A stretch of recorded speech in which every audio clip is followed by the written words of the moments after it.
Welcome to the Boone Podcast. I'm Bret Boone, and today on the program, I'm joined by an actor, comedian. He's a huge Mariner fan. And last but not least, he's a USC Trojan. Ladies and gentlemen, welcome to the program, Adam Ray. Adam, thanks for Let's coming go. on. Mariner Thanks for Live. having me, Booney. This is a for all of you guys listening to the Boom podcast, right? This is like a true Mariner fan. I've gone through. I looked at everything I could for from a content standpoint for Adam, and he's always rocking the Mariner gear. Yeah. Just referred off camera, and I'll let him tell you, but he knows intricate stuff. He knows like AAA teammates of mine that ended up being Mariner for a short time, but it's really I love having people on from other genres that really Mm. know sports, and that's why Adam was a perfect fit coming on, and I appreciate you doing that. How much Mariner gear you got? I mean, every time I see your dress, I checked out your All-Star appearance with Millar on the at the booth. Yeah. We're Yeah. fully Yeah. Mariner gear. Mariner logos I've never worn as a Mariner, two different tenures. But how much gear do you get? I try to head down to Simply Seattle anytime I get home, and they hook me up with kind of as much paraphernalia as I'll aggressively ask for. And I rock it during a lot of shows, during press appearances. Anytime I can. I probably would have worn a Henry Cotto jersey in my special I just recorded had I been granted logo access, but you got to go logo free in most of these recordings. But yeah, I don't know. We also got blessed with good colors. My wife is an AZ fan, but we uh, went to a Mariners Angels game in Anaheim, and she's like, "God, what a blessing that you guys got cool colors and also a lot to work with under that banner of colors." Anaheim with just red and white, it was like they threw black in there, and that's kind of it. I mean, we got blues and turquoises and purples. I mean, flavors that a bowl of Fruity Pebbles would get super hard over. Do you know what I'm saying? It's like we have so many different flavors and just combinations that I feel like the money that they've made off of merch is probably mind-boggling. And that alone should allow us to go after some free agents. So if you're a Mariners front office guy and you're listening, fucking step it up, fellas, because I'm taking the opportunity on the Bret Boone podcast to tell you that just because Shohei's gone now doesn't mean he won't be available. And yeah, we're fucked. But go ahead, Bret. Yeah, I love the Mariners gear, top to bottom. We need some hitters. It's weird because as a fan, all right, now as a ex-Mariner, now it's been 15 years since I retired. But as a Yeah. player, I hated when they'd have funky jersey night or this or that. Players kind of they like to know what's going on. So we had the white homes or the classics and the gray roads. But then we had the alternate jersey. And the only guy that would wear it would be Jamie Moyer because we let the pitcher pick the jersey. And every time Moyer would pitch, I'd yell at him across the clubhouse. I said, I hate that jersey. Don't make me wear it. And you're going to have to look for offense from somebody else if you want to get a win tonight if you wear these jerseys. I tried to hope John Aldred hits 2 cycles. Right. I tried to strong arm him. He wouldn't give in. He goes, "Nah, Boone, I trust you. You might do something. It's not about the jersey." But now being kind of removed, I kind of like you're saying, there's so much merch out there. Major League Baseball in general is making a ton of money on it. But I think it's cool. I think it's cool, all these different unis. I even thought in a million years I would never think this as a player, putting on a pair of black pants. That kind of that's kind of like a semi-pro softball uniform. But I watched the Mariners this year. I got to admit, I liked them. Yeah, what are those called? It's that whole the red to the black and with the blue jerseys that they threw out there. I liked it. It's sharp, dude. I mean, I'll be honest too. It's like the more different styles and throwbacks. It's like there's going to be somebody out there that's going to go on eBay and want to order some black pants and a silver blue Dave Fleming jersey. And drink 5 if you're playing the Dave Fleming drinking game at home, which is every time his name is mentioned, you chug a Four Loko and you snort some Tylenol PM. Yeah, man. My buddies and I used to play a game we played this on the way to spring training. I want to say first spring training I went to was 95. And before that epic season. You had just left, or you were Yeah, in your first stint? I signed in I got to the big leagues in '92. I left in '93. I got traded to the Reds on my That's right. first tenure with him. Yeah. Right. But I remember you getting drafted because that was the or signing with us. Wait, drafted by us or signed by us? Drafted in '90. Yeah. Drafted in '90 out of USC by the Mariners. Went through the Yeah. minor leagues with the Mariners. Got to the big leagues in '92. Played through '93. Got traded a week into the off season when Lou said that I'd be there for the next 15 years. And I got the call. I was actually on my honeymoon, I think. And I got the call that I got traded. And the first thing that went through my mind, oh, now I have to kind of reestablish myself in a different league. Ended up really enjoying Cincinnati. Had some good years over there. Bebopped over to Atlanta, San Diego, and then back for the early 2000s run that I had with the Mariners. You've probably explained this at great length, but can you just tell me, I don't know if this question's been thrown your way, getting obviously your second stint with us was fucking incredible, and you were fan favorite before, and then doubled down on that when you came back. But being there when Griffey's there, and then leaving, and like, is there a small piece of you that's like, obviously, like you said, you're having to reestablish yourself in a different city, in a different league, but there's a small piece of you that's like, oh man, like I was kind of looking forward to getting to watch this guy live for a little bit, and that's just, obviously there's so many other factors at play, but is that in there at all, of like a little bit of disappointment of like, oh, that would have been cool to like watch this happen live? I got to play with Kenny when I was a kid, when I was first coming up. We're the same age, and Right. I tell this story often about Kenny. I got to the minor leagues really quick, and I thought I was pretty hot stuff when I got to the big leagues. I get there, and that was the first time I had a little humble pie at the big league level. Is I'm grinding. I've done everything in the minor leagues. That's the reason you get called to the big leagues. Now I got to establish myself and prove that I belong here. And I'm the Right. same age. I'm the kid in the minor leagues. I'm the youngest guy on my AAA team, get to the big leagues. And Kenny's my age. But I'm looking at him and I'm thinking, this guy's my age. He's already been here he's already been an all-star twice. And I'm just getting here trying to establish myself. That's when I knew how great of a player he actually was, and it was kind of mind-boggling for me. I see young players nowadays. It's a different landscape in the big leagues now. They rush the kids a little quicker. You're seeing a lot of 21-year-olds, 22-year-olds. Back in my time, that wasn't the norm. For Griffey to come up at 18, 19 years old, that was like something that never happens. And the fact that he Right. was that good that early, I got to see it. He was just different than the rest of us. Still to this day, best. And I got to play with a lot of great players, Adam. Kenny, T to Green, I'll use a golf analogy. Best player I've ever played with. And I got Wow. to play with some great ones. I got to play with Tony Gwynn in Yeah. San Diego, and I'm just talking hitters.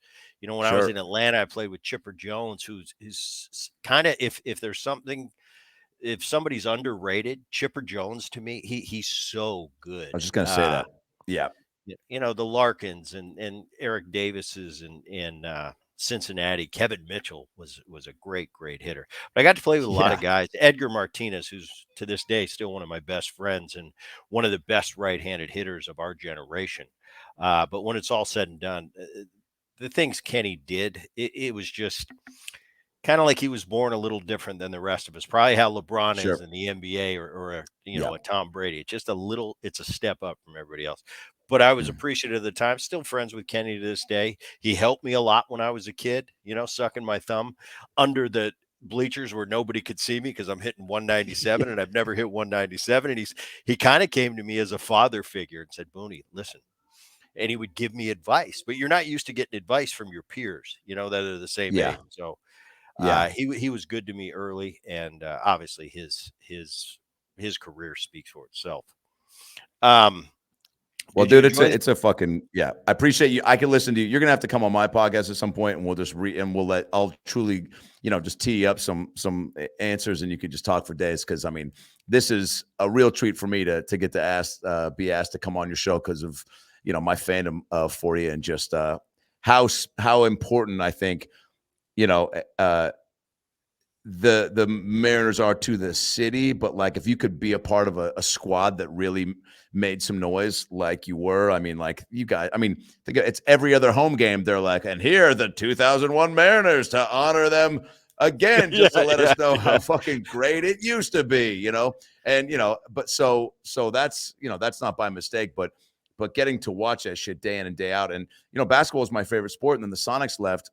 I was I probably 2 years removed. I went to SC for acting school, right? 01 to 05. I was there during the Trojan War, the Pete Carroll years. And then obviously then he bounced up to Seattle. So got the best of both worlds. But, basketball kind of took a back seat for me because I was like, I got no emotional attachment. I like players. I'm rooting on Jamal Crawford and other Seattle boys, but I'm really taking a season off, I guess, emotionally as far as getting invested, which was nice for a couple seasons, and then you realize how much you miss hoops. But it allowed me to put more of my, I think, energy into Seahawks and M's for sure, which always has been a big part of my life. I mean, my buddies and I used to take the bus from the Albertsons in Lake Forest Park that I ended up working at in high school. We take that down to the Kingdom, 4 or 5 days a week during the summer, from 93 to 90, 7, 98. And we'd go to the Albertsons, we'd get a fucking big poster board and a Sharpie. We'd make a sign every time. We definitely had some I think we wrote one called the Boone Bone Machine one time. We had a fucking getting Ducey with it sign for Rob Ducey. Yeah, Rob Duke. I mean, a couple of these made it on the Jumbotron when there was when the games were a little lighter on the attendance side. They'd be like, we got to cut to something. And if we cut to that fat Jewish kid for a fourth time dancing with a big gulp that he brought in, we're gonna get fired. So they had to cut to some of our signs instead. But that time, dude, was so insane as a Mariner fan. And then I guess speed it up to 95, and then obviously 2001, and even years before and years after that, man. Like, it just, the longevity of baseball adds a little something extra special when you do get over that hump, or at least have a season that's like worth writing home about. And man, that season you got to be a part of, and really just that time for the organization, I feel like is pretty special. And I would venture to assume that you don't, not think about that shit often, because I don't know, man, I definitely, if I have a good weekend of shows like I did this weekend in AZ, or for my special in Madison a few months ago, or whenever, it's like once you find a groove, I don't know how many years you were into playing in that 2001 level. I guess 11 years, right? You said 90 you were drafted. 90, I was drafted. Yeah. So I was 8 or 9 years in the big leagues when I got to that 2001 year. And Yeah. when you think about Major League Baseball and where they always say St. Louis, the fans are unbelievable. And obviously in Boston and Yeah. New York and Philly, those cities are big time sports cities. But I got to live it in what you're talking about, the early 2000s in Seattle. And I saw something that I have never seen on a day in and day out basis in the early 2000s back then it was Safeco. Now it's T-Mobile Park. And I can't explain it to other people. I said, I've been to Boston. I've been to Yankee Stadium, game 6 of the World Series, or no, game 4 of the World Series. And that's a special place. Trust me. But the day in and day out, I've never seen anything like Seattle. And that's why I root so hard. I'd love to see them make a real run, go deep into the postseason, get to a World Series, because Seattle's one of those towns that nobody thinks of as a huge sports city. But I'm telling you, you Mm. win in Seattle, they will come out. And there's a lot of fans like yourself that just can't get enough. It's like, man, I just want the Mariners to win so bad. I had Joe Yeah. McHale was Oh, was in nice. the softball game with me at Oh, yeah. this year at the All-Star game, and he came on the Bro, trust podcast. me, I watched He, with all the jealousy. I oh, was I you got even to get did on. I You even got to got put. Bro, go ahead. I played in the NBA Celeb All-Star Game in 2019. I played in the last two games for the Cliff Averill, Doug Baldwin, and Michael Bennett at this Champions of Change celebrity basketball game at Climate Pledge. But I mean, as far as Seattle comedians or like actors go, man, myself and Joel are like, nobody reps the city harder. And it's like, I've thrown out a couple M's first pitches. DePoto's been on my podcast. France, Rick Riz, and all the broadcasters are now like, lifelong homies. they have a video that plays of me to do like Mariners fans, like, let's get fired up, like Yeah. during rally times. I'm like, dude, how much more fucking a part of the squad can I be? And so I got put in touch with some guy at MLB, and he inevitably told me, he goes, you got to have 500,000 followers on Instagram or more is how they're doing it. And I was like, well, dude, I've got, billions of views on YouTube, TikTok, Instagram. Like, it's about a 500,000 on all those separately. And then I see JoJo Siwa's playing, and I'm like, Jo- man, I get it Jo- because she's famous, but like, come on, man. She probably couldn't even spell Puyallup. Do you know what I'm saying? No, I get it, and I didn't know they were doing it that way. It makes sense though, because they called me to do the game, and I thought You about it. crushed it, by the way. It was a lot of fun to watch it. You and Joel, even like mixing it up, I was pumped about. Go ahead. Yeah, and he's a huge baseball fan, and he Yeah. loves, and you can Oh, yeah. tell he's at first base, and he's asking me, he's playing it cool, like it's no big deal. I'm Joel McKay, but at the same time, you could No, man, tell he's that he fanning was out. really in his element. Like this is Yeah. so cool playing, and that was the cool part for me seeing that. And when I first got there, I agreed to do it, and I got there, and we go to the locker room, and I'm looking at these guys, and I see Mikhail walk in. I said, "Talk soup guy." First thing I said, because Yeah. I'm 54 years old. Oh, yeah. And all these other guys are walking in. I got no clue who they are. You mentioned JoJo Siwa. My stepdaughters are like, Brett, you've got to get a picture with JoJo Siwa. And I'm like, who is she? So I go up to her in the elevator. I said, sweetheart, I said, I need a picture with you. Oh, absolutely. So I found Cool. out who she was. But yeah, it was interesting. It was a lot. It was about influencers and how much you could get the event out there on the internet. So I On no, I socials, get I it, get it. but it's How's your, I how's actually your, had a good time. I had a good time. I was a little okay, good. worried about how my body was gonna hold up, and I remember before we, played, I think I was leading off, and Cameron, who's a great friend of mine, he played in the game, and he Yeah. comes up to me, he goes, "Booney, what are you gonna do?" I said, Cammy, I haven't swung a bat, and I don't." I said, "I'm gonna try to hit a homer to left field, and we'll find out how the ball's carrying, how these balls are, the bats, because we don't know." So I hit it, and I hit it okay, and I came back, and he looked at me when I was rounding third, and he goes, "You told me exactly what you're doing." I said, "Don't worry about it. You can go to any part of the yard. The balls are pretty lively." So he went up there and he hit a home run. But I went into it when I pulled onto the field. I thought, "What did I get myself into?" And then after it was all Yeah. said and done, I really enjoyed myself. It was fun being out there, and I was impressed how good the YouTubers and the guys that I didn't expect anything out of, they did really well. Oh, yeah. My boy, Adam Devine, I Yeah, officiated he his killed it. wedding. Do you know who that is? Yeah, Yeah. yeah, he did well. He's got a good, I know he couldn't play because he had a bum hip, um, but he was out there base coaching and whatnot. But yeah, those things are so great. The city did a great job with that. Did you think, how different was that experience versus 2001 when there was obviously, 15 of us there? And I mean, there's always, it looks like 3 or 4 from the teams that are playing well, but I think we truly had 8 or 9, which We had 8. was insane, dude. And did that make it way more fun, or was it also like, You all know, right, it we're at the halfway point. There's the pressure is obviously now apparent for us to do damage the rest of the way. completely different. Uh, Yeah. 2001, you're a player. This is what I'm doing. I'm not worried about it. Usually, the All-Star break is a time to kind of relax. It doesn't matter if I get 2 hits tonight, but I remember that particular season, how special it was, and where we were in the standings, and in the ovations we got because it was our home city, and we were having that. It ended up being a 116 win season, Oh yeah. but that was really special as a player. Um, this time around for me, I got to come back and more of an ambassador position, and I really got to take in the city, the people, uh, the events that happened. I got to play in the softball game, but I was on the field for the home run derby and all that. As a player, it was like I was being whisked around. I was in the city, but I was kind of holed up in my hotel room. I'd do certain events, then I'd go to the home run derby, then I would go into the locker room and hide. So I didn't get to really be a part of it, but just walking around the city, interacting with fans again, and it's been 20 years since that game, but Yeah. it's amazing the Seattle fans. And, I mentioned how great that city was to me. Still, it was cool interacting, and that, you hear it a lot. Those early 2000 seasons, Booty, I was the biggest fan and this and that. It's really cool to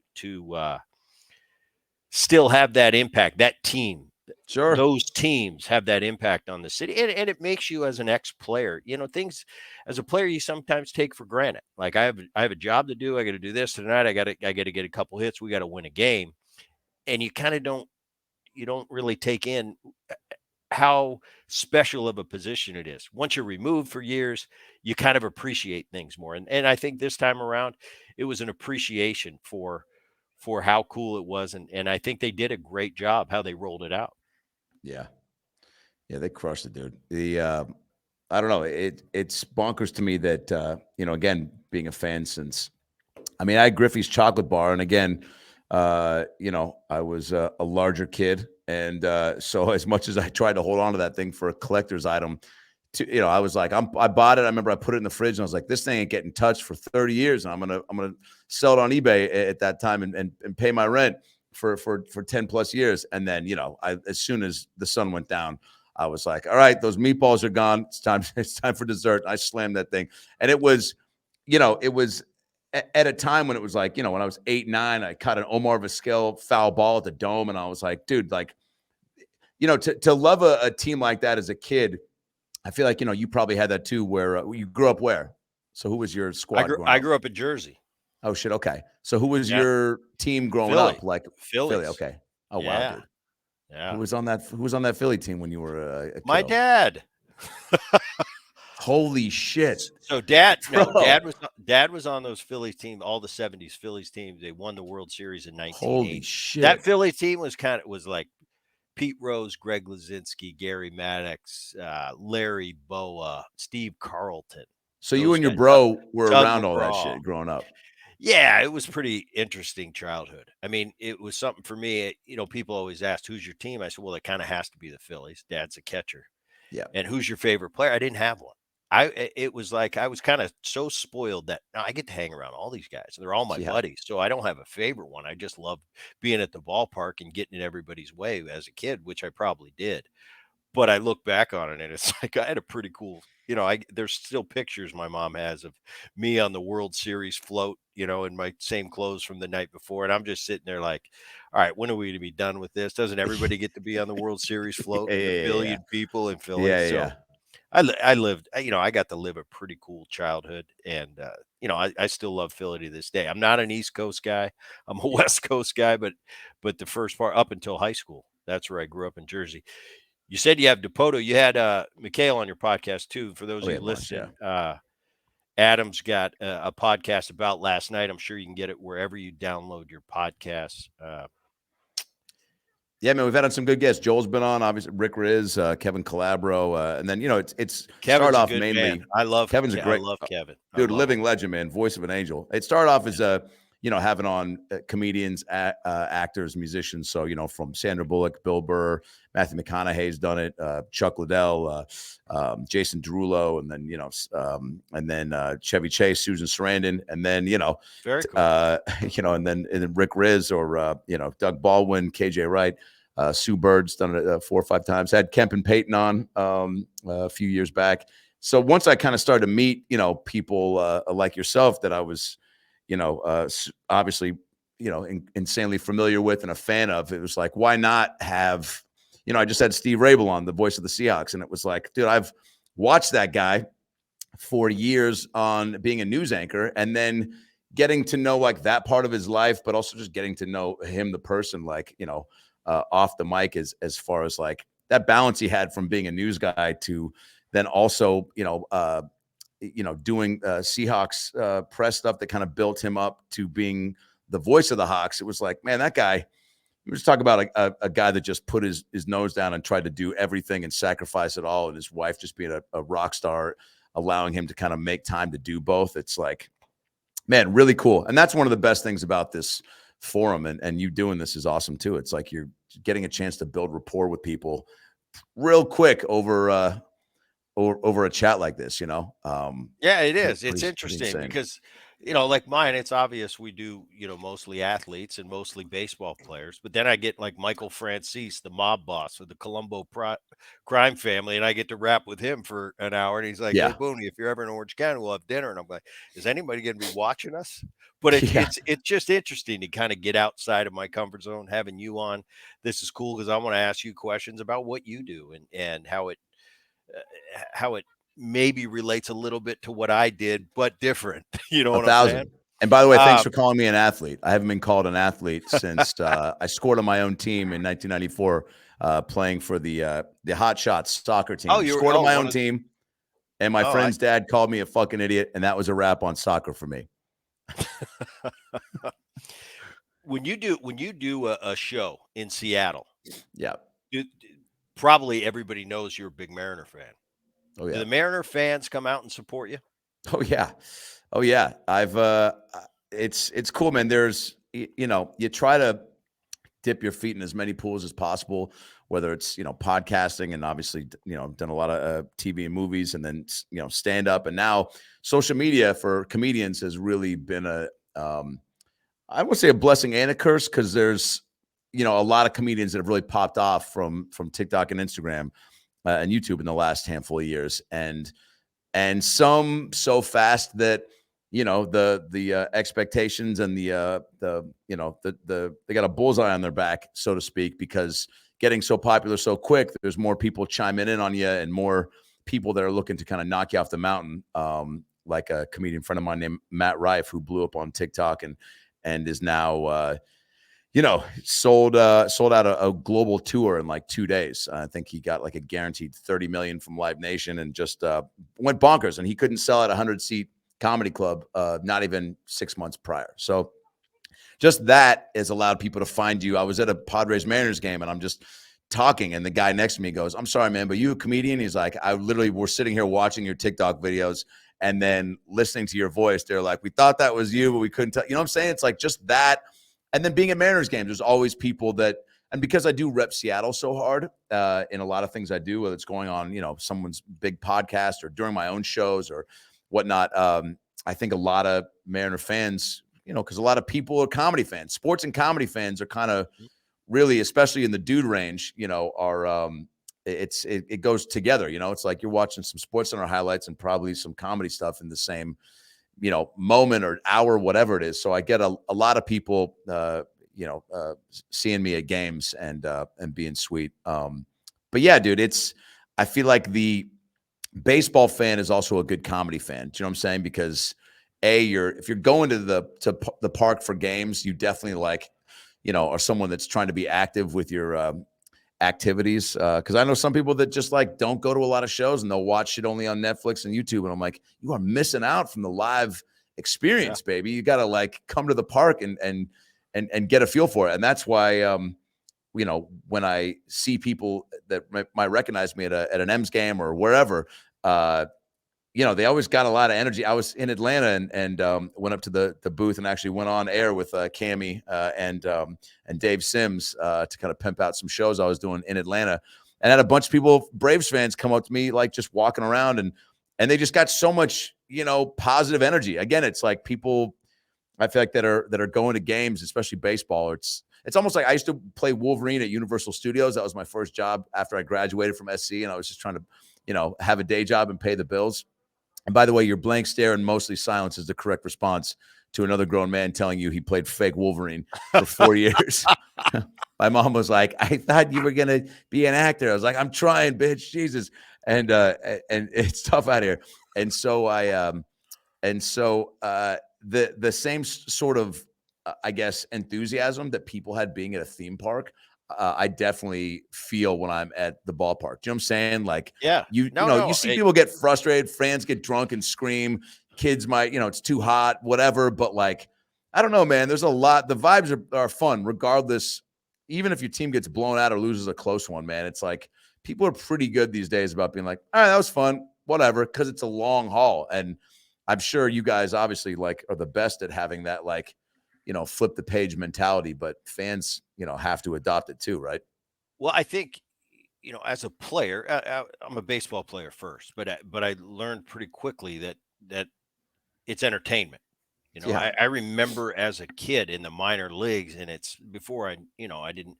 My hair was on fire, and all I got to do is I got to get to Double A, then I got to get Triple A. I got to get the hell out of the minor leagues, and I got to the big leagues, and man, I got swatted down, and then I fell down, and I got back up again, and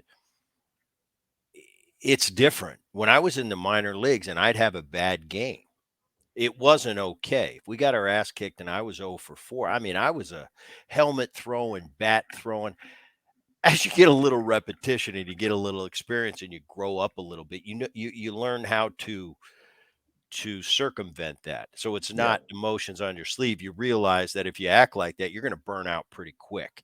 Mm, So I kind of adopted. It doesn't mean if I get my butt kicked and I make an error and we lose the game, it's okay to.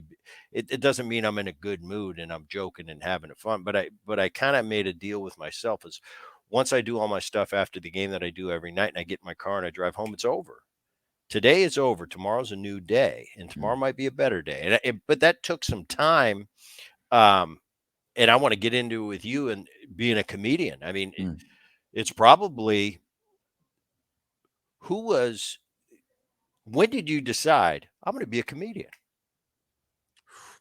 I don't know, like 5 minutes before this podcast started, I think I was like, man, I should go for it. I'm already, this is why he's asking me on. No, I don't know.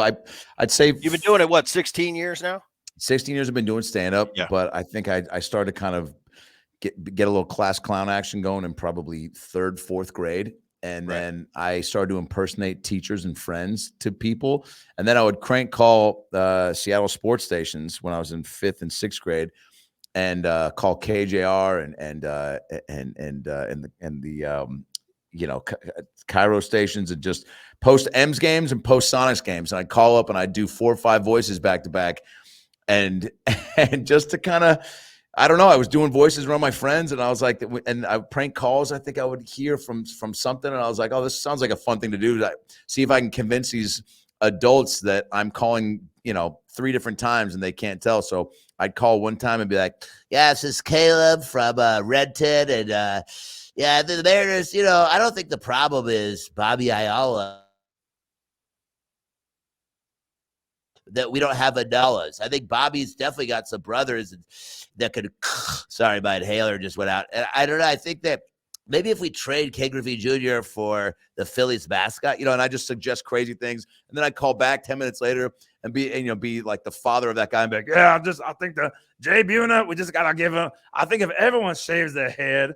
And these guys, after a while, were like, who are you? And they started questioning. And then finally the producer caught on and was like, I can't believe I didn't screen your number and see that all these calls are coming from the same phone number. But just trying to do that stuff and then impersonating my friends to each other and whatever, just started to get a reaction out of people. And then I was like, oh, having a little audience like that was kind of my first taste of making people laugh that wasn't really my family.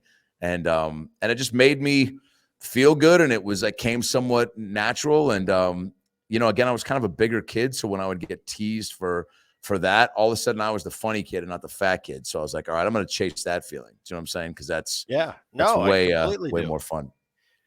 In Seattle, you're walking around. All right, if I'm in Seattle, I'm walking around. Parents are going to come up to me, Brett. What do you think I should tell little Johnny? What kind of drills can I give him? Well, you be as layman as you can, and you help him out. Usually, my message at the end of the day is, "How old's little Johnny? He's 9." I said, "Let him be a kid and get a slushy and a soft pretzel after his little league game where he got 4 hits. Don't be too serious before it gets serious." So Right. you're always, they're always asking for little things. People come up to you in Seattle. Maybe they're aspiring comedians. They've watched you for years. And do they ever ask you for tips? Like, how can I get into the business? What would you suggest? Do you ever get that? Oh yeah. Yeah. And I And what's try your to, answer? I mean, and I'm sure you would attest to this. Everyone's path is different. So there's things that you can throw out as far as, variables that you can try to control, and that's what I always say is control what you can control, which is writing all the time, getting on stage as much as possible. Don't be a dickhead. Be nice to people, be easy to work with, and, control all that. And there's a lot that's going to go in your favor. But as far as opportunities coming your way, setting goals is always good, but I feel like it's kind of it's a lofty business in that regard, to where, you can want something, but it's like, willing it is kind of a big part of what I try to preach to anyone who's starting out, because again, there's so many factors that are out of your control. You get down to a certain job. I've lost out on so many acting gigs from between me and another guy, and they're picking wallpaper at that point, where they're being like, oh, the blonde, let's get the blonde guy to that'll be a better to match with the girl, she's the brunette, or oh, this guy's following is bigger or smaller, or oh, we actually want to go a little younger, or diversity, we want a black guy instead of a white guy, things like that just you can't control, right? So what Right. can you control? Going in, crushing that audition, making them go, fuck, well, he was great. Next time something comes around that's blah blah blah and he's up for it, or we're now just more aware of this person because they're consistent. So being consistent helps. And again, when you're getting going, it takes time to find your point of view on stage, figuring out who you are. I mean, not only in life, but like, and I'm sure as a hitter, right? It's like you're trying things out. You have a season that maybe is not what you anticipated, or you're having a slump. I don't know how much during slumps you guys, go back to the drawing board, or if you just try to like hope you get out of it. But, same thing if you're a young comic, right? You're 5-6 years in, and you're having these shows that aren't going so hot. It's like, all right, well, what am I doing? Does my energy suck? Am I not am I not likable on stage? The things I'm talking about, I'm clearly not striking a chord with the audience. So it's like, maybe I had a buddy that was doing a lot of crowd work. Can you hear that bagpipe, by the way? Is that protruding through the audio? If you can't, I'll keep talking. You can't? Keep talking. No. There's a bagpipe playing at the Spanish hotel Bay? for some reason. Spanish Bay, the bagpipes every night at this time. And I try to get him to play some Lady Gaga over the bagpipe, but I think they're sticking to the whatever Lucky Charms. It just gives us some more ambiance, Adam. Okay, good. Yeah, I really tried to without. You never want to shape someone too much when they're getting going. And this, I guess, would be my question for you if a young hitter asks you, like, you want to tell someone who's 2-3 years into stand up, again, write all the time, get on stage, because the repetition, there's no replation for the without a doubt. Yeah, there's no replacement for the work. So there's even my friend Steve-O, who was on Jackass, he jumped into stand up, and some people had trepidations about him jumping in, but he fucking put in the time, and he was up at the clubs every night, went on a big tour, and really made it a priority to where, he now got real comfy with his stories. All right, that's got to be loud. Can you hear that? Yeah. Yeah. I can go inside if that's going to be super annoying. You tell me. No, it's fine. All right. Michael cut in if he wants us out.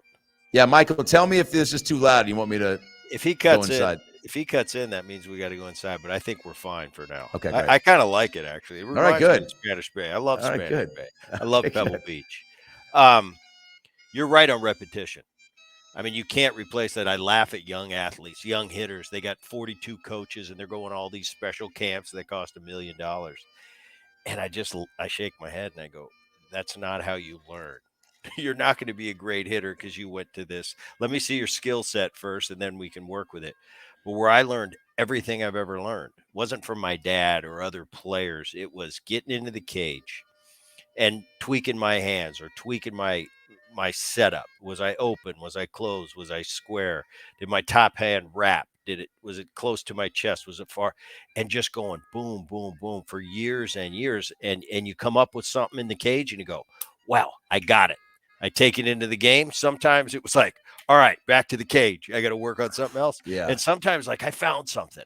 But that's how we learn. That's how we learn. I look at myself at the end of my career, and then I look at that minor league guy and I laugh.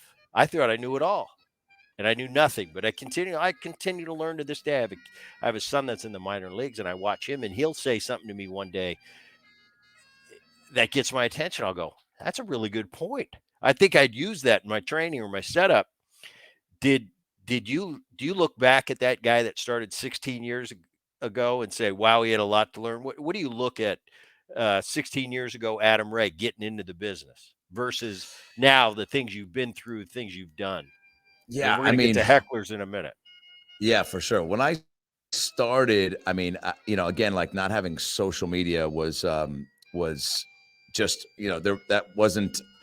there was a freedom in not having that, because now there's pressure on people to be active with putting clips up and taping your sets. There's a lot more work that goes into you can't just be a comedian, they say these days, right? Like you got to have other weapons in your arsenal, which I think you should, be looking to approach the business that way anyway.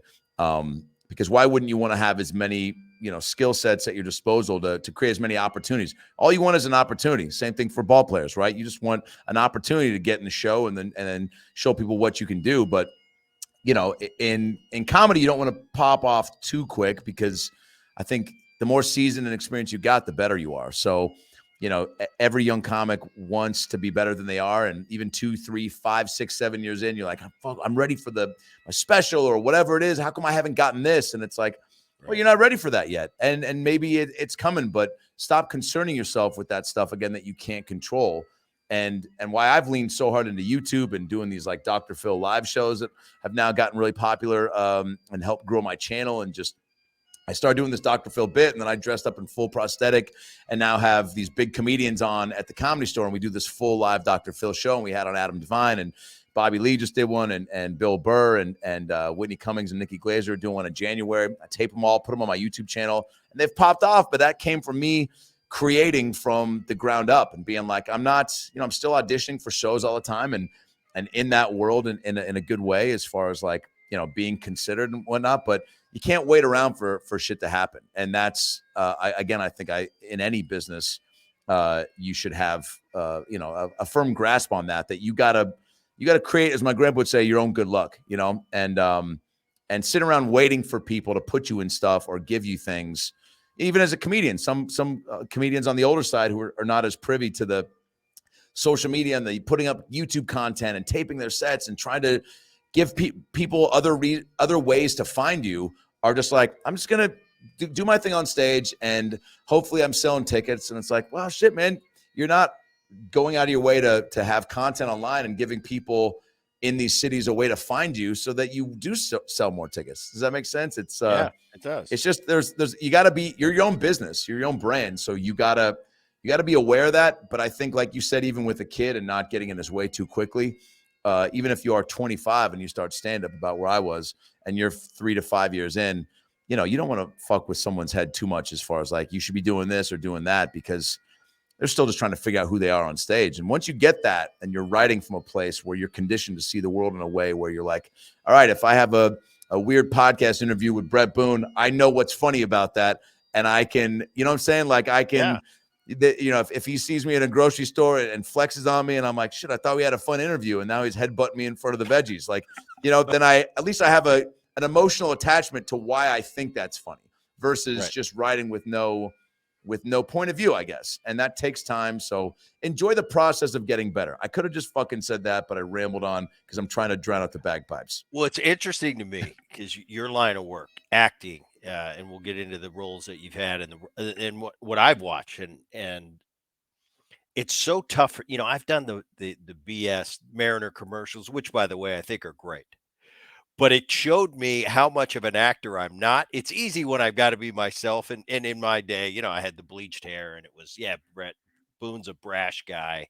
So you got to be that brash guy and add a little brashness to it. So that was easy for me. But the actual acting, being a real actor, playing someone you're not playing Brett Boone. If I had to step out and play like a role, it's really, for me, it's like, I, I'm not very good at that. Same with, I watch you on stage and do a comedy routine. I speak all the time. Speaking's easy for me. I find it easy public speaking.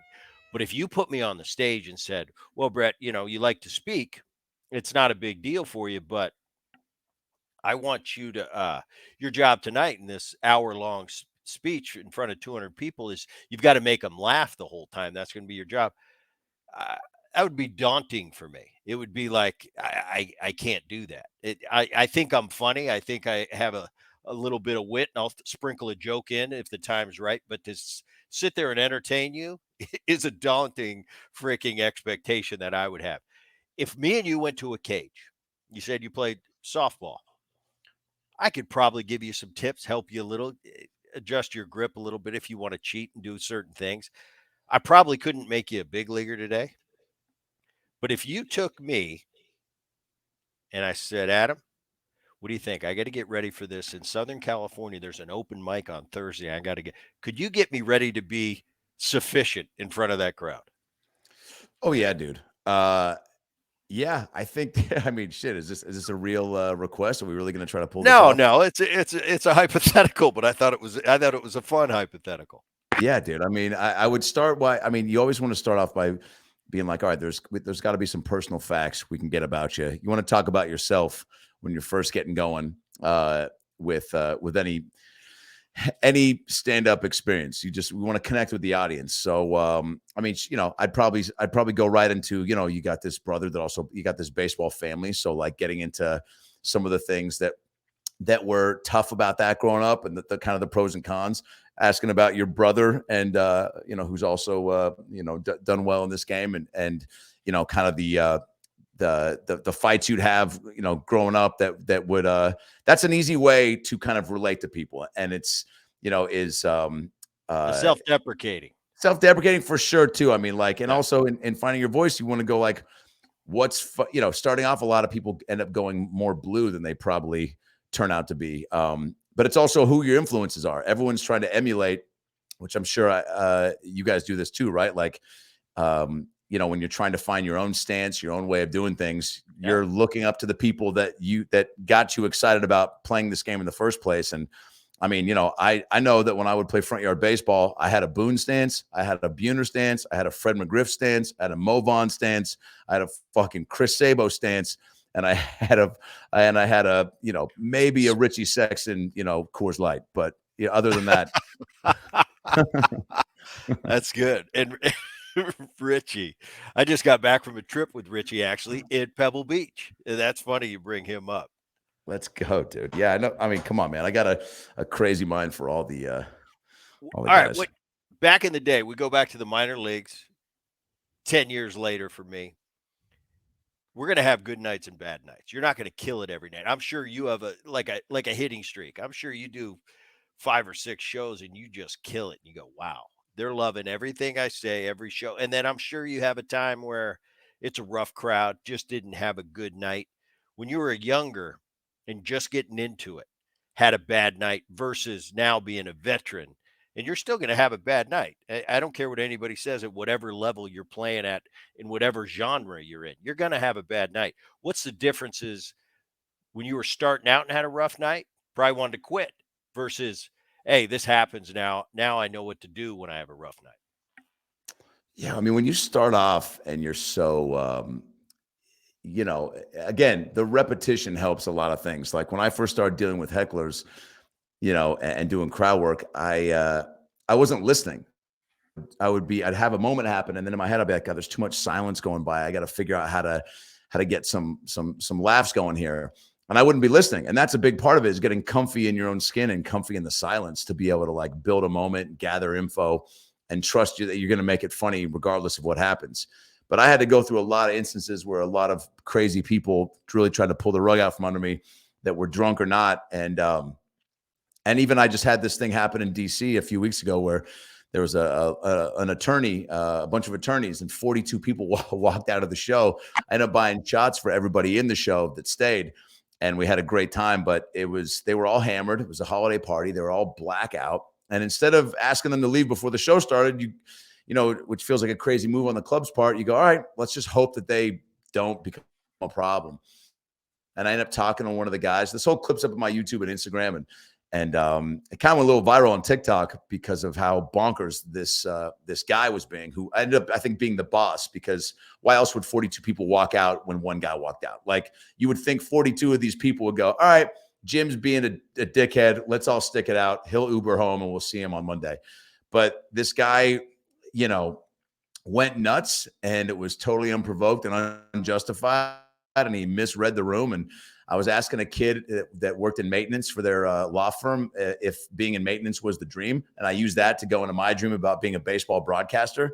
And this boss, this little guy, just starts screaming back. And he had a super high leprechaun voice, which I didn't even get to, but he was just like, hey, quit making fun of this guy, man. He works really hard. And you're just standing there, and quit making fun of him. And I go, what? I go, dude, shut the fuck up. And I go, what are you also talking about? I wasn't making fun of him. I was asking him if maintenance was a dream. And if you could see, I was going into what my dream was as a kid. It was using it as a way to, and then I was like, dude, he goes, well, quit making fun of him. I go, Dirt, I'm not making fun of him. And then I go, and then I go, you know what? Let's figure this out with you. I go, clearly there's a lot going on. I go, and sir, I've been as drunk as you are. I once blacked out in Vegas and woke up to an email from myself to myself.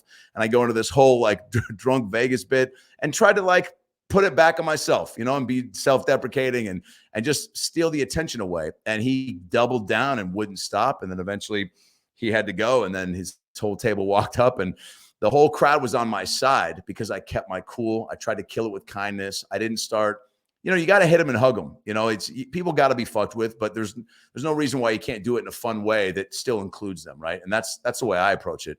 But when people are so defiant and so just off and drunk to a point to where you go, oh, it's actually better if they're not here, because you start to see people in the crowd looking over and then looking at you and being like, hey man, why aren't you handling this? People kind of expect and trust the comedian, even though there's a staff there to kind of, do their due diligence. They expect the comedian to kind of maintain control. So, and not every comedian is equipped to do that or likes to do that. There's comedians that would have one chirp and they'd be like, kick them out. They don't, which is bonkers to me. But so listening is a big thing. And that's something that I wish I was more attentive to when I first got going, because I feel like I could have, grown quicker or experienced more. And it's tough in comedy. You have comedians that'll go out of their way to look out for people and give them, nuggets of advice. And I think that happens more than people realize, but to have a real mentor or somebody really to kind of like, be getting any sort of feedback from on a consistent basis is rare, because I think a lot of comedians realize, again, you just got to do it and figure it out. Do you know what I'm saying? I could tell you, this is how you should deal with it, blah, blah, blah, but you don't know until you deal with it. You know what I'm saying? I mean, I could tell you, it's like if somebody told you like, hey, blood finger comes your way, this is what you do. It's like, well, fucking, I don't know. What else is going on in this situation? Like how many on, like, have they played the Adam? Is there a base open? Who's hitting behind?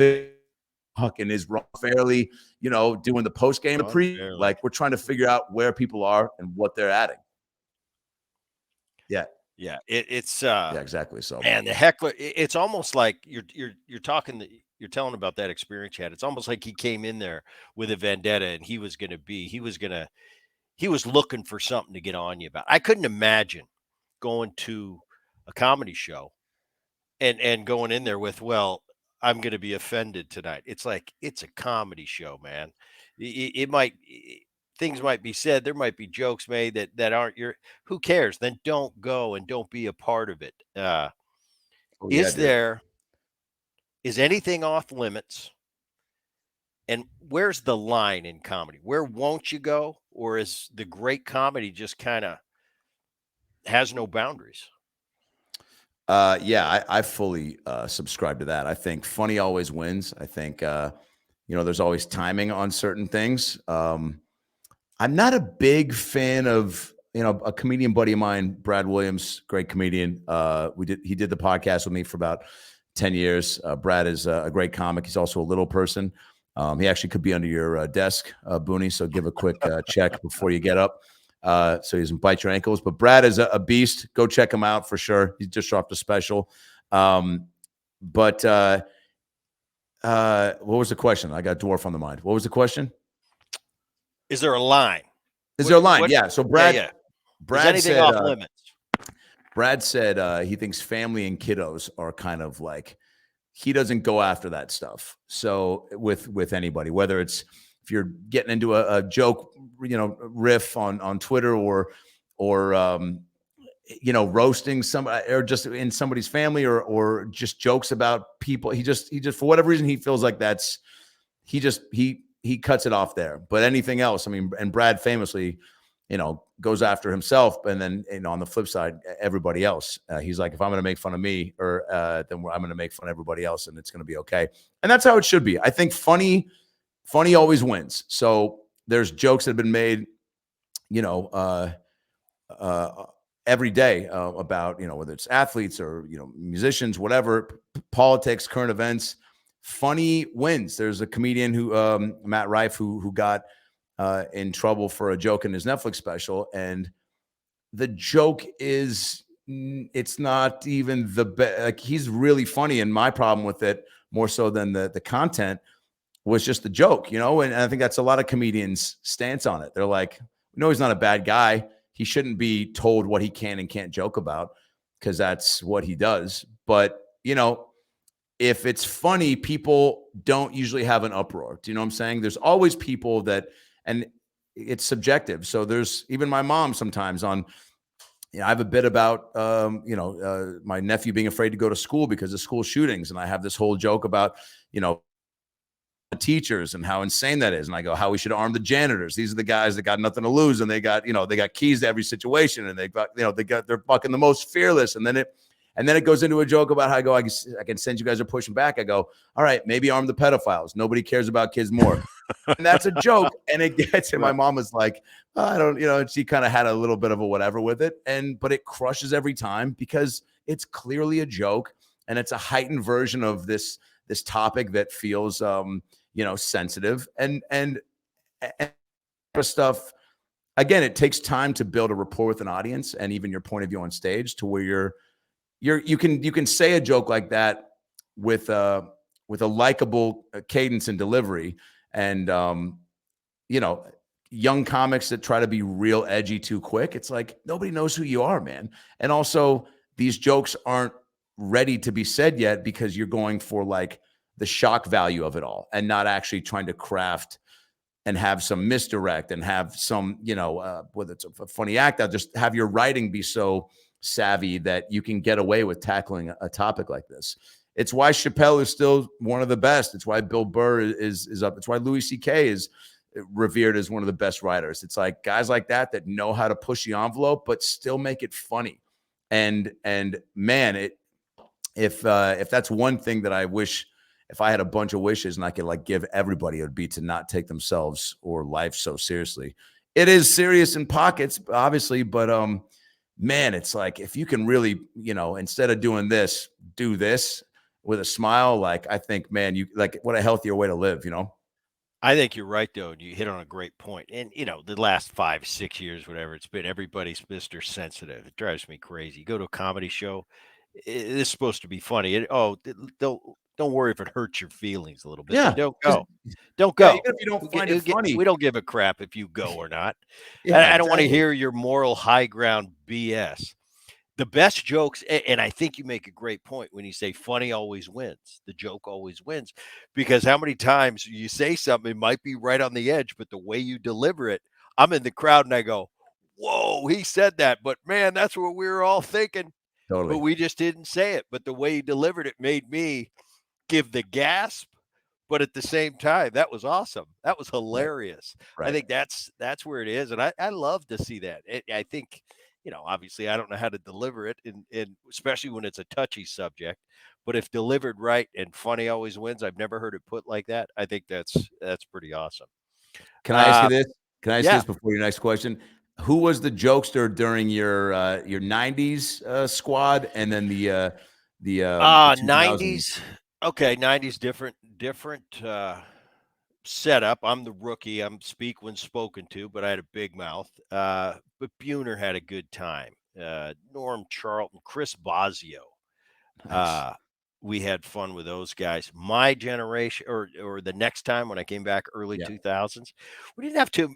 It was kind of me, Norm Charlton. Buhner was still there, hanging on at the very end. He's a huge, great clubhouse presence. Mike Cameron's one of my favorite men to this day.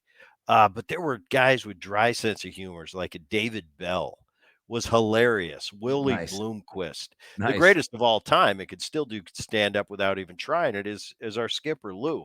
Yeah. Pinnell is the greatest of all time, and he's not even trying. It's him. But those early 2000s, we were doing a lot of winning, and usually when you win, people get along, and you usually like everybody. We had a real special group in the early 2000s. But the one constant from when I was a young player to the second time around was Jay Buhner. He was probably the biggest influence on me. Kind of took me under his wing as a kid, gave me his apartment, and he wouldn't let me pay any bills. He let me borrow his car, But then I'd get to the ballpark and it was, "You better shut up, rookie," and sit in the front of the bus. And then when I'm leaving on a road trip, he's going to cut my suit, all the buttons off my suit and all the button off my suit shirt. So I've got to walk onto the airplane and I got, the sleeves are cut off my suit. But then I get to the next city and Jay wakes me up at 8 in the morning, pounding on my door at the hotel. And he's like, "Get your ass up, rookie."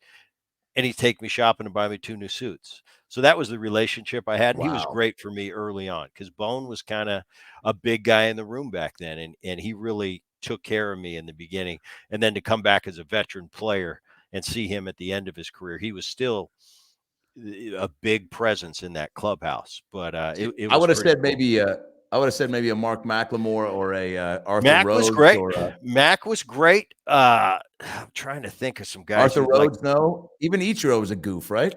Ichiro's a goof. Ichiro's funnier than you think. Dry sense of humor. Yeah, He'd say stuff that would just blow you away. Like you turn around and go, "I didn't know you knew that."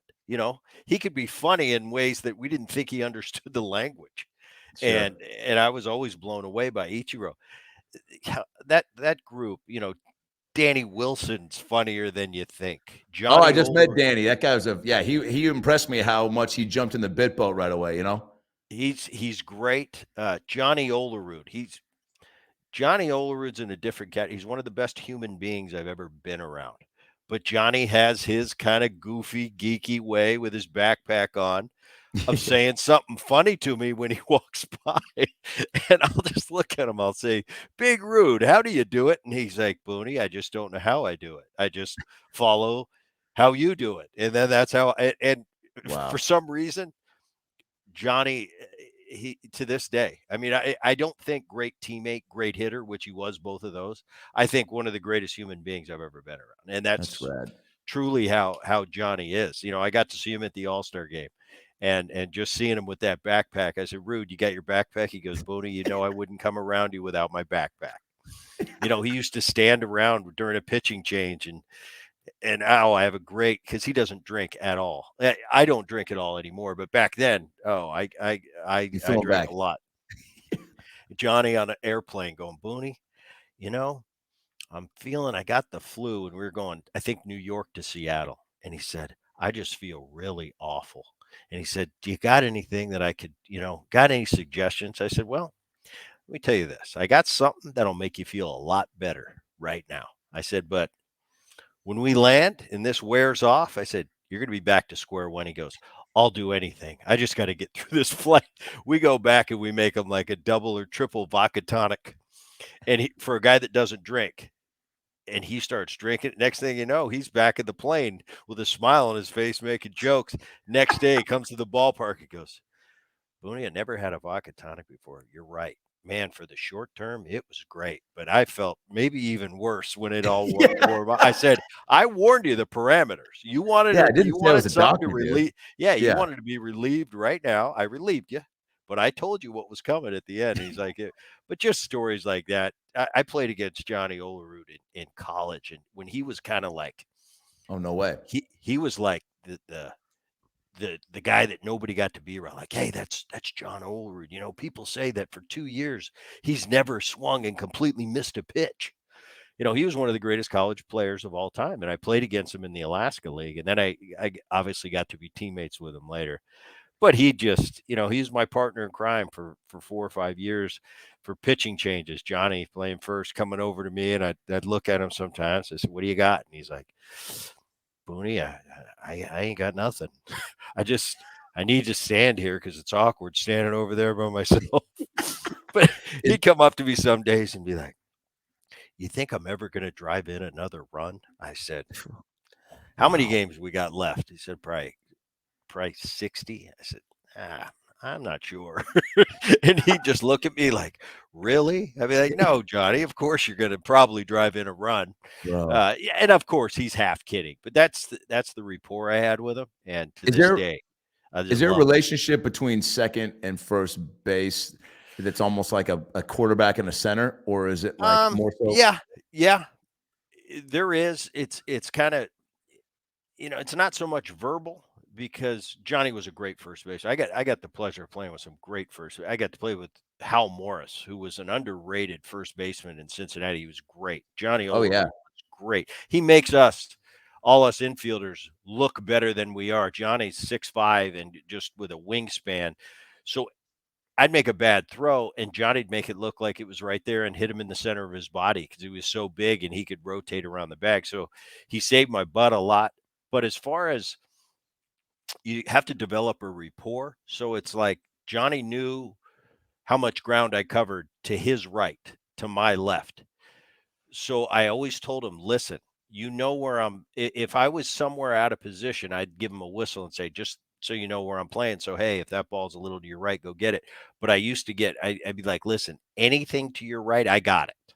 So just go to the bag. So I don't have to so you don't miss it. Then I have to get it. Now you're out of position. Now I'm not a quarterback to hit this pitcher on the run going to first base. So that's kind of the ins and outs you have. Certain first basemen I had weren't as comfortable. They wanted to know what pitch was coming. So if it was a changeup and Barry Bonds is hitting, I'd give him a little whistle right or a sign that we had worked out before, right before the pitch was delivered, so nobody could kind of do it. But usually the really good ones, the good player, the real good defensive first basemen, they don't really need that. They're like, you can Right. tell me if you want, but I'm ready for anything. So Right. yeah, you definitely just have that in between ball where if you've really got to stretch for it, Johnny, go to the bag. That's was our relationship That's awesome. how we did it. We know down the line anything foul territory going. I got everything until I say I can't see it or something. Now panic and go get the ball. But I got anything over your head and behind. But that's just kind of basic stuff we do in the middle infield. I've got control of this side. My shortstop has control of that side. If it comes to the whole infield, shortstop's the boss. I love hearing you say that because I'm always amazed when things like that still happen in baseball, but it's still, human error is still a part of it. But when you see guys collide over a fly ball, it's one of the first things you taught in Little League is to call off, some people around you and just it's like fundamentals. But obviously there's weather and there's other things, and obviously it shouldn't never not happen because it is still a fucking baseball that's flying around the sky and you're Right. trying to Depends how loud it is. Sometimes it's so loud and rocking in a certain stadium. Maybe there is a little weather wind and this guy's screaming. He just doesn't hear it. So right, that's where you usually see the collisions. right. Um, Working actor. I want to talk about that. I look at you on IMDb. You got a ton of credits, and I know we just had. This is interesting to me because he was a roommate of mine at USC. And in a recent show, Young Rock, you play Vince McMahon, and my buddy is Matt Willig, who plays Andre. Get the fuck out of here, dude. Yes, and I just Bro, saw I him at a love golf. that. I just saw him at a golf tournament. Gig is one of my favorite guys. He was in college. He looks no different. Just Yeah. a big, massive dude. Played in the NFL for a bunch of years. Oh, Uh, yeah. but I talked to him about this whole working actor thing, and he's like, "Booney, you get to a point where you're doing it long enough." Here's how I met him. Here's how I saw him post college because we didn't see each other. He went off, played in the NFL. I did my thing. And a few years back, USC had a USC Legends against Hollywood, and Willig's on the Hollywood team. And I'm going, Willig, what are you doing? I'm the girl that what's her name? The Exorcist, the original Exorcist. She's at Oh, second yeah. base, and Willig's hitting it. I'm talking to her, and that movie that scared me to death as a kid. I forget her name. Anyway, famous chick. Mm. That's where I saw Willig, and we started talking. Then I've seen him at this golf tournament recently, but he was telling me I go to these auditions, and he says it's like the same five guys in LA that we all for the certain roles that we all For fit his the part, bill. yeah. He goes, "It seems like I see those same guys." He goes, "I've actually become friends with them over the years because hey, this part gets open. I know he's going to be there, and he's probably going to be there, and we're going to fight it out and see who gets it." Um, did Pam and Tommy? You were Jay Leno. Mm. You recently just did finish doing this Barbie movie. Yeah. How big of a grind is it? And do you have a Matt Willig guy like for Adam Ray? When you go to an audition, are there other guys that always show up for the parts that you get? Oh, yeah. Morgan Freeman and I have been battling it out for Yeah. roles. Probably for fucking for 30 years.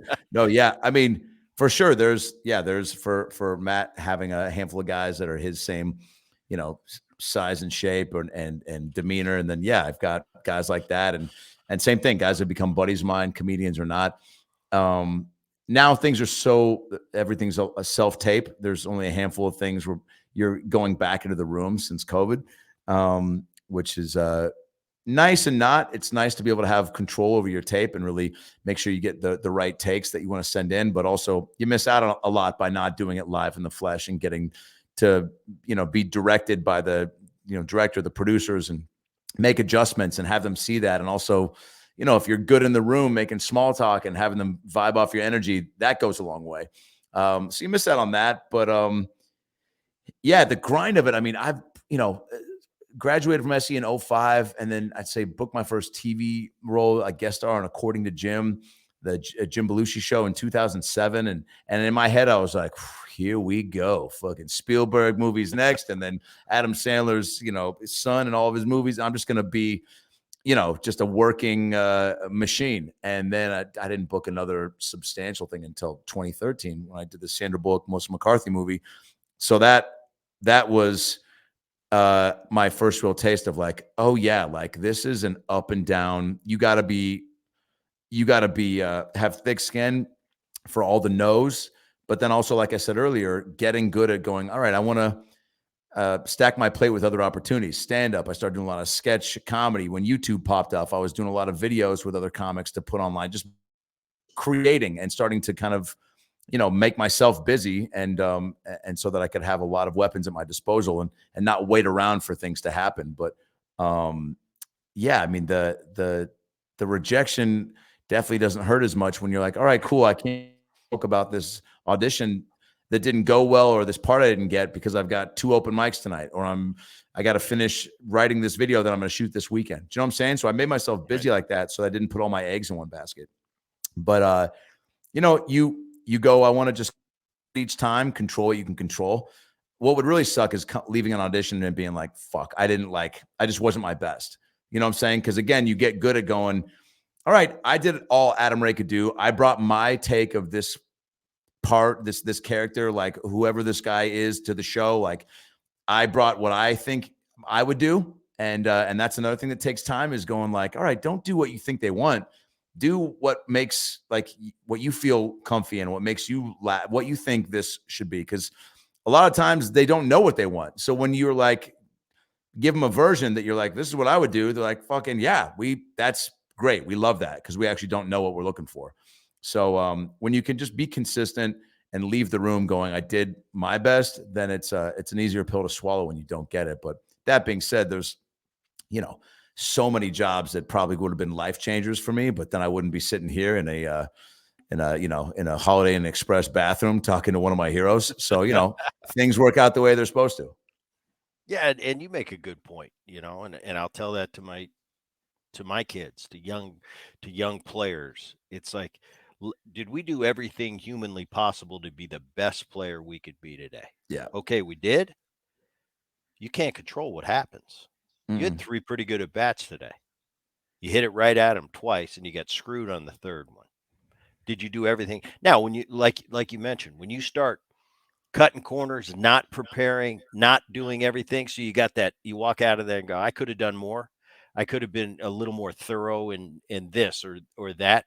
That's when the mind starts to mess with you. But I'm with you. I mean, whether it's sport or going in for an audition for a part, it's like, did I do everything in my power to give the best performance right now I could give? If I can do that, I can look in the mirror afterwards and be all right with it. If Yep. I didn't, man, I had some years like that in when I was playing. I'm like, did I train hard enough in the off season? Could I have done more? I could have. And once I hit that for the first time, I never had that. I had some not great years, but it wasn't because of lack of preparation. Or it wasn't for that I didn't Right. prepare. Once Right. that first time I disappointed myself because I could have done more, never happened again. Doesn't mean you have great years every year, just the nature of the beast. Right. I know you're close with your mom, and I'll let you go. We've been going for a No, while it's now. I know you're all close good. with your mom. She was at the All-Star game Yeah. when I was watching that interview. I'm By really the way, I close with walked right by. It's so funny that I saw you leaning up against the cage watching BP, and because Ryan Dempster, who I became buds with through Instagram, got me on the intentional talk, and I was across the way doing Wyman and Bob, who become good buds, and so once I got in.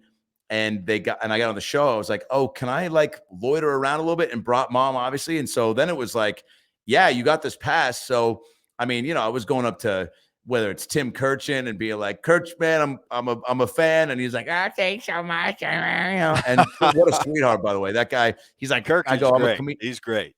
a legend." I go, "I'm like, do I'm a comedian." He goes immediately, just doesn't ask my name, whoever. He just goes, "What you do is so impressive by yourself." And he just was like, so, and then he gave me a hug and he goes, "I want to come see you sometime." I'm like, "All right." So we exchanged info, whatever. And then, said what up to Shohei, who's just walking by. And then, other just, analysts and players. But I see you leaning up watching BP. And I was like, "Oh man, what I wouldn't, I'd love to." There was just enough people in the way. And you were like, there was a little bit of a fence. I think you were next to Scott Service and maybe somebody else. Um, do you remember this? Was this not you, Boone imposter? No, it was me. Yeah, no, because I Yeah. remember talking to Scotty who's there. Because you don't always talk to the skipper when I'm in town. So yes, that definitely makes sense. I Um, remember being like, "Man, what I wouldn't give to be a player right now," because like watching BP to me seems like one of the coolest things. And because it also looks like a cool, like you're up against the bar. You know what I'm saying? It's almost like everyone's leaning up there, you're having a cocktail, you're watching, it's like you're watching some highlights at your favorite dive. you're That right. You're mocking your friends in the Yeah, cage. They yeah, mishit one. Yeah. yeah. Your Anyway, mom so yeah, that always was a blast has your mom always been a part of? I'm really close with with both my her mom. parents. Yeah. Yeah, but was she always a part of your career? I mean, do you ever take her on the red carpet? Is she there? Oh Is yeah. she there after a show going, Adam, I didn't like that joke? Or is she very critical of you? Does she praise you? Does she not praise you?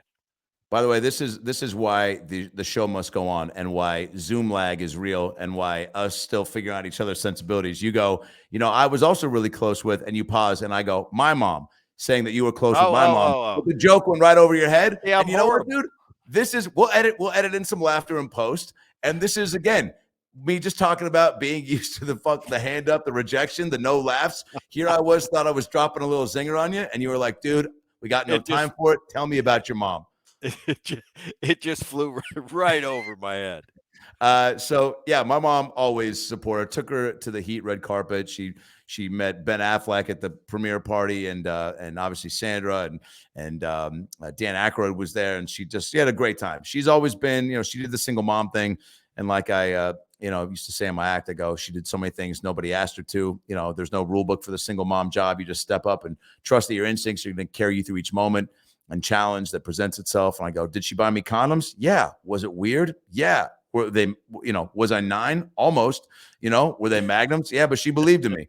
And so, she really had this really sweet and supportive mindset. And I'm going to do whatever it takes for you to be able to do your thing. But she also didn't pressure. She just was like, whatever you want to do and be happy. And then once I started to do, plays, and I was like kind of the funny kid, she didn't do anything extra to encourage that. She didn't like sign me up for extra classes, but she just was, and it wouldn't even like pump me full of like, you're so good and all this stuff. It was just kind of, it was fun. And she made sure I could have the opportunities to be in the school plays and do this. And if I'm running around from freshman year, I was able to play freshman football in high school and play the bad guy in the Nancy Drew play at our high school, which was a big deal. And just running back and forth between practice and rehearsal for the play. And then my mom making sure she'd drive up to play practice and drop off like, a dinner for me, because, every now and then moms would come and cook for the cast or whatever. But she'd just do little things like that to make sure I was like prep, make me breakfast on big football days, and wash my basketball jersey when I got home from this, because I had to go right into studying and I didn't have time to do it. Shit like that was just like making it easier for me and knocking out a few things, but never, which I appreciate, never, which you need family and friends, without saying like, go for it, that like, you make laugh and vice versa. Some of my best friends are super funny people that made me laugh too, so that we could have this like back and forth and kind of get the reps of being funny a lot, because it was kind of they weren't just being yes men. Do you know what I'm saying? Like, I think that's detrimental if you just have No, people that are they were always giving you honest feedback. yeah. So yeah, if I really got a big pop out of them, it meant more too. And but yeah, the greatest, and she's also about to be 75, but people think she's in her late 40s, early 50s. She's going to fly down next month to LA to see a couple big shows I'm putting on, and just hang. She just loves. She's got major FOMO. She's bummed she can't be zoomed into this podcast so she could see what your pecs look like electronically. Well, this has been fun, Adam. I appreciate you coming on the Oh yeah, show. Booney. Once again, About Last Night is your podcast. Uh, tell the audience it's yours. Tell the Yeah, audience man. I mean, where they can see I'm you, on. what's coming up. You mentioned LA. I'm in San Diego. Now, if you drop me a line and you let me know you're coming to town, I would come up. I'd love to come up and see you, Oh, but Booney, I'll wait for you to do it. I got you. I was literally just at a new club called Mic Drop Comedy in Claremont 2 weeks ago, but I'll be at the La Jolla Comedy Store La in Jolla's in 15 minutes July. away. All Say it right. again, La Jolla's 15 minutes. I'm in Del Mar.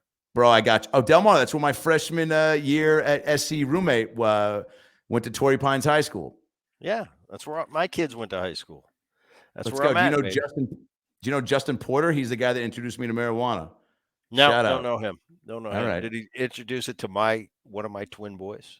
Because I I want to mean, talk to this Justin Porter guy. yeah, No, yeah, I'm yeah, kidding. yeah. I'm kidding. Uh, Del Mar rules, man. But that was my first taste of SD. So I'll be down there. All my tour dates at adamraycomedy.com. I'm going on tour with Bert Kreischer and the Impractical Jokers for a little bit in January and March, and then my special we're shopping it right now, so be on the lookout for that. I do these Dr. Phil live shows that are on my YouTube. Subscribe to my YouTube channel.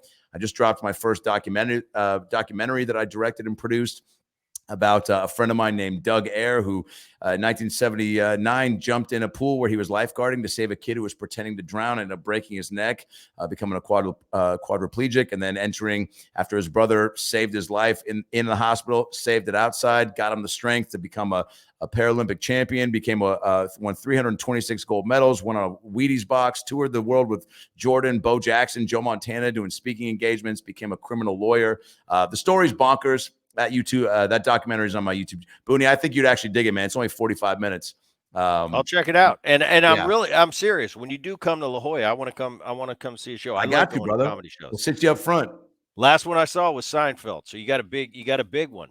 Oh, You bro. got big Yeah. shoes to fill. Hey, man, Seinfeld actually is more curses more than we do. So, Yeah, he showed up. We're doing this Gold Glove thing in New York, so we're giving the Gold Glove for the recipients this year. And I was there. I was giving it out. I forget who I was giving it to. They said, "Oh, Seinfeld's gonna perform tonight." I said, "Seinfeld, there's like 40 people in the room." They said, "Well, they did a special deal for him, and he came out, and the first time I've ever seen him, he was unbelievable." And you're yeah, right, he was different than I thought he was going to be, but he was great. So that's the he's last a one I great saw. joke writer. Yeah, I mean, Yeah, and again, it's all subjective. Like, Jerry and I got different energies, but tugging at the same giggle strings. yep, So yeah, I got you, man. You want to bring a whole I crew love out? it. I would love. I'm dead serious. I'd love to do it. I'd love to Hell do yeah. it. And I might wear some Mariner stuff. No, I don't wear Mariner stuff. You don't? Oh, you don't. Why not? No, You like to live a normal life? big leaguers don't wear their own equipment. It's embarrassing. It is embarrassing. Now, When I was with Wolverine at Universal Studios, the guy who played Spider-Man would show up wearing yeah, Spider-Man apparel, and everybody was like, "Dude, Jason, you're not the real guy." Also, we know you're Spider-Man. Quit wearing the quit wearing the right, shit, man. right, exactly. We know you're Spider-Man. Oh, look at it's Bret Boone. He's got a Mariners uni. Well, do I have my eye black on? Maybe a pair of spikes. I'll tell you where I got it, and I'll let you go. Yeah, I'm a rookie. I'm in Phoenix. I'm at Dan Marley's bar. let's He had go. a bar. He had a bar back then. Still does, yeah. Robbie Thompson is a veteran for the Giants. It's him and Will Clark sitting there, and I'm sitting at the bar, and I'm this rookie, green as can be. It's 19, maybe it's my first. Oh, it's spring training. It's my first big league camp. It's 1992. Yeah, 92. Dan Marley walks into the bar, starts tending bar. He came right from practice, full uni, got the high tops on, Marley on the back, shorts. And that's where I looked at him. I'm like, is this guy serious? Because at the time, Thunder Dan, he was a big deal in Phoenix. And Still, I'm like, yeah, come on, you man. can't wear your uni and tend bar. This is not Oof. a Disneyland thing where you're Mickey tonight. So that That is that really weird, rubbed me man. wrong. I would never wear. Now, when I go to Seattle and I do an appearance, I throw out a first pitch. Of course, I put a jersey on, but outside of that, I don't Now represent let me ask you wearing. this last question: would you go to an Olive Garden, and if they give you a breadstick, would you hold it and then do the Booney bat flip with the breadstick on the way out, just to be like Bret Absolute. Boone was here? No, I'd have to be asked to do it, but no, I wouldn't. I wouldn't do the bat flip without being asked. Wait, But I would okay, have no problem with that, okay. That's all I want to know, just for your fans to know that if they came up to you and said, without a "Hey, man, doubt. do you mind doing Without the a doubt. Booney bat flip with a breadstick?" That you're not opposed. That's a cool guy move right there, Bret. I'm not opposed at all to that. No, That's I really fans are what make it, and you know that in the industry you're in. Fans is allows us to do what we do. So you appreciate him even more when you're retired and you're an old guy and you're sitting around doing a podcast. But without a doubt, fan came up to me. There's not too many things without going. There is a line. There's not too many things I wouldn't do for any fan, as long as I can keep my clothes on, of stuff like course. that. Oh, Yeah. I've signed boobs, I've signed balls, I've signed purses, I've signed beanies. I mean, it's The boobs thing, at the beginning, I thought, wow, this is pretty cool. She wants to, yeah, but then your wife doesn't like it, and it's not good for my kids to sure. see some girl that's showing. Oh, Dad, I saw you signed her boobs. Yeah, That's it's very really cool. not a Yeah. good idea. All right, Uh, man, I appreciate it. I Thanks for appreciate doing it, it, Booney. and Pleasure to meet you. thanks for making it so easy with the time and the day. I know Mike really appreciated that. It went Thursday, Wednesday, two Bro, o'clock, 4 o'clock, 3:15. we made it happen. Thanks for being All right. flexible. I appreciate it for all you out there and on YouTube now. We're putting it out on YouTube. Thanks for watching. Thanks for tuning in. For those of you listening to the Boone podcast, we will see you next time.